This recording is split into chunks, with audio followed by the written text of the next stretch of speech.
Hello guys, welcome to another video. दोस्तों, आज मैं एक और स्टोरी को ट्रांसलेट करने जा रहा हूं और हमेशा की तरह मैं इसे हिंदी में ट्रांसलेट करूंगा। तो ये वीडियो काफ़ी इंटरेस्टिंग होने वाली है। इस वीडियो को आखिर तक ज़रूर देखिएगा ताकि आप इसको अच्छे तरीके से समझ सकें। तो वीडियो शुरू करते हैं। वीडियो का जो टाइटल है वो है बेल द कैट। बेल का मतलब होता है घंटी बांधना, द कैट बिल्ली को। तो इसका क्या मतलब हुआ? बेल द कैट यानी कि बिल्ली को घंटी बांधना। तो ये था हमारा टाइटल। इसको मज़ीद पढ़ते हैं। There was a grocery shop. तो एक ग्रोसरी शॉप थी। ग्रोसरी शॉप का मतलब होता है किराने की दुकान को ग्रोसरी शॉप कहते हैं। तो एक किराने की दुकान थी। Plenty of mice lived in that grocery shop. Plenty plenty का सेंस होता है यानी कि कई यानी कि बहुत सी तादाद में। ऑफ माइस तो चूहों की बहुत सी जो तादाद थी। लिव्ड माइस कहते हैं चूहे को यानी कि चूहों को। तो जो चूहों की बहुत सी तादाद थी, लिव्ड वो रहती थी इन डैट ग्रोसरी शॉप। तो जो वो करियाने की दुकान थी उसमें चूहों की बहुत सी तादाद थी। There was plenty of food for them. तो देयर वाज प्लेंटी तो बहुत सा जो बहुत तादाद में या बहुत ज़्यादा जो फूड था फॉर देम उनके लिए वो वहाँ पे था दुकान में। They ate everything and spoiled at all the bag. They ate eat की सेकंड फॉर्म है एट। तो उन्होंने खाया एवरीथिंग यानी कि उन्होंने सब कुछ खाया एंड स्पॉइल्ड और ज़ाया कर दिया। स्पॉइल्ड का मतलब होता है ज़ाया करना। ऑल द बैग्स यानी कि जो सभी जो बैग्स थे उन्होंने क्या कर दिया, उसको ज़ाया कर दिया यानी कि बिगाड़ दिया। They also wasted the bread biscuits and fruits of the shop. तो उन्होंने क्या किया? वेस्टेड, वेस्ट का मतलब होता है ज़ाया करना। तो उन्होंने यानी कि ज़ाया कर दिया। ब्रेड को ज़ाया कर दिया। Biscuits and fruit of the shop यानी कि जो शॉप के उस दुकान के फल थे, बिस्किट थे और ब्रेड थी, उसको भी उन्होंने क्या कर दिया? ज़ाया कर दिया।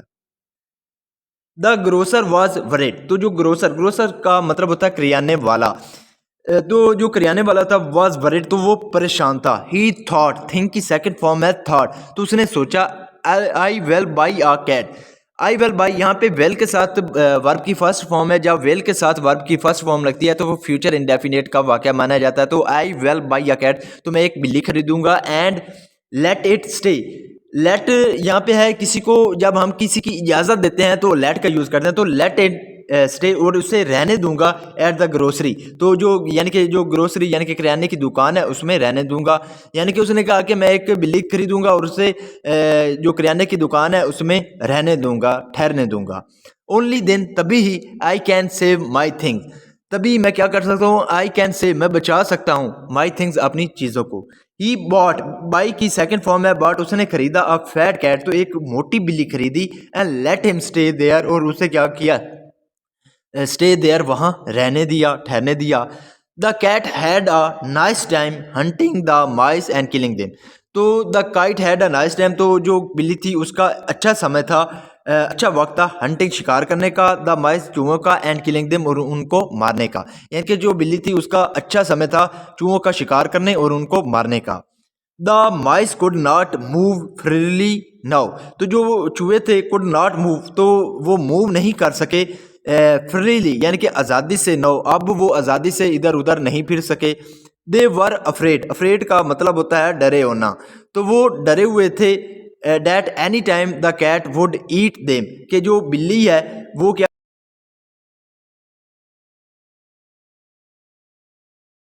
कर लेगी? ईट देम अप, उन्हें किसी भी समय क्या कर लेगी? खा लेगी। The mice held a meeting and all of them said. The माइस यानी कि जो चूहे थे हेल्ड अ मीटिंग तो उन्होंने एक मीटिंग रखी and all of them said और सभी ने कहा we must get rid of the cat. तो हमें क्या करना है? गेट रेड, रेड का मतलब होता है छुटकारा पाना। तो हमें ज़रूर, मस्ट का यूज़ हम तब करते हैं जब हम किसी बात पे जोर देते हैं।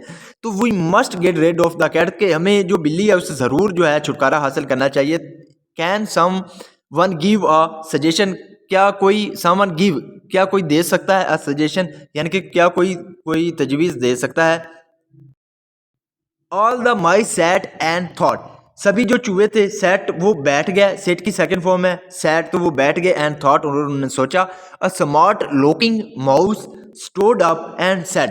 तो एक स्मार्ट लुकिंग यानी कि एक जो होशियार है या समझदार दिखने वाला जो चूहा था वो स्टोड अप, स्टैंड अप की सेकंड फॉर्म है स्टोड अप, वो खड़ा हुआ एंड सेड और उसने कहा द कैट मूव्स सॉफ्टली, कि जो बिल्लियां हैं वो क्या करती हैं, मूव सॉफ्टली। सॉफ्टली का मतलब होता है आराम से, तो वो आराम से जो है इधर उधर फिरती हैं।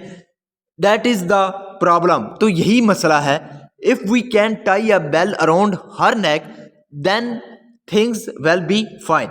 If we can tie, tie का मतलब होता है बांधना। अगर हम बांध सकते हैं अ बेल, एक घंटी, अराउंड हर नेक, उसकी गर्दन के इर्द गिर्द। नेक का मतलब होता है गर्दन, तो अगर हम उसकी गर्दन में क्या कर सकते हैं, जो घंटी है उसको बांध सकते हैं, देन फिर things will B okay fine, तो जो चीज़ें हैं वो ठीक हो जाएंगी। वी कैन नो, हम जान सकते हैं the movements of the cats, यानी कि हम जान सकते हैं क्या, द मूवमेंट्स यानी कि जो मूवमेंट है, हरकत है, ऑफ द कैट, बिल्ली की, उसको हम जान सकते हैं। Yes that is a good solution, ठीक है, ये एक अच्छा सोल्यूशन है, अच्छा हल है। सेड ऑल द माइस, जो सभी चूहे थे उन्होंने कहा।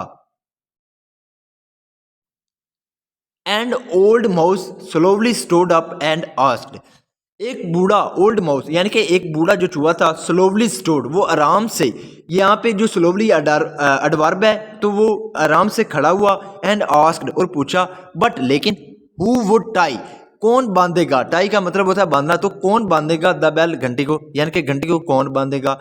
आफ्टर सम मोमेंट्स, यानी कि कुछ लम्हात बाद, there was no one to answer this question, तो कोई भी नहीं था टू आंसर, जवाब देने के लिए इस दिस क्वेश्चन, इस सवाल का, यानी कि कुछ समय बाद कोई भी नहीं था इस सवाल का जवाब देने के लिए। इसका मोरल क्या है, एम्प्टी सोल्यूशन और ऑफ नो वर्थ, यानी कि जो एम्प्टी सोल्यूशन होते हैं, यानी कि खाली जो सुलझाव होता है, उसकी कोई कीमत नहीं होती। वर्थ का मतलब होता है कीमत, तो उसकी कोई कीमत नहीं होती। So this is the video guys, अगर आपको पसंद आई हो तो इस वीडियो को लाइक कर दें, चैनल को सब्सक्राइब कर दें, ताकि इसी तरह की आने वाली वीडियो आप तक पहुंचती रहे। Have a nice day, good bye.